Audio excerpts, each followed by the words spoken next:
6 மணிகள் ஒன்றாக மணி ஒலிக்க தொடங்குகின்றன மற்றும் மணி ஒலிக்கும் இடைவெளிகள் முறையே 2, 4, 6, 8, 10 மற்றும் 12. 1 மணி நேரத்தில் மணிகள் எத்தனை முறை ஒன்றாக ஒலிக்கும் கேட்கிறாங்க. 1 மணி நேரத்தில் மணிகள் எத்தனை முறை ஒன்றாக ஒலிக்கிறாங்க கண்டுபிடிக்கலாம்.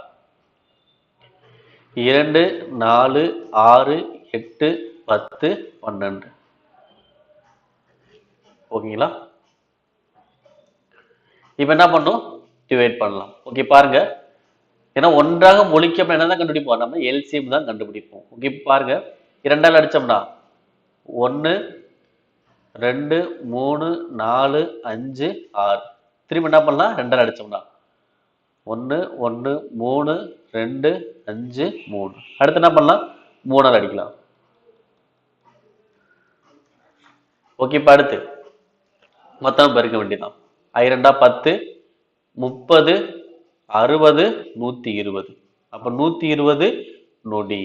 அப்ப 120 நொடி என்ன பண்ணலாம்? வினாடியா நிமிடமா மாத்தலாம். அப்ப 120 நொடி எப்படி சொல்லலாம்? 2 நிமிடம் சொல்லலாமா? 120/60 அடிச்சா 2 நிமிடம். அப்ப எனக்கு எவ்வளவு வருது? 2 நிமிட இடைவெளியில அடிக்குது. எனக்கு மொத்தம் எவ்வளவு நேரம்? 1 மணி நேரம். மொத்தம் எவ்வளவு நேரம்? 1 மணி நேரம்.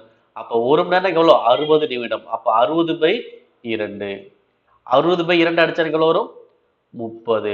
அப்ப எத்தனை முறை அடிச்சிருக்கோம்? 30 முறை அடிச்சிருக்கும். அது இல்லாம முதல்ல ஒண்ணு அடிக்க தொடங்கிருச்சுல, அப்ப முதல்ல ஒரு டைமிங் இருக்கும். அதையும் என்ன பண்ணணும்? ஒண்ணு கூட்டிக்கணும். ஆன்சர் எவ்வளவு? 31. Option second. ஓகேங்களா? சோ ஃபர்ஸ்ட் கொடுக்கப்பட்ட நம்பருக்கு எல்சிஎம் கண்டுபிடிச்சாலும் வரும் 120 நொடி. அப்ப 120 நொடி அப்படின்னா 2 நிமிடம். அப்ப 2 நிமிட இடைவெளியில எனக்கு ஒலிக்க ஆரம்பிக்குது. எனக்கு மொத்தம் எவ்வளவு நேரம்? 1 மணி நேரம் சொல்றாங்க. அப்ப 1 மணி நேரம்னா 60 நிமிடம். அப்ப 60/2 அடிச்சாலும் வரும் 30. சோ 30 என்ன பண்ணும்? 1 கூட்டணும். ஏன் சார் 1 கூட்டணும்னா எனக்கு ஃபர்ஸ்ட் 1 அடிக்க தொடங்கி இருக்கும்ல, அப்ப அந்த 1 கூட்டிக்கணும். அப்ப 31 முறை.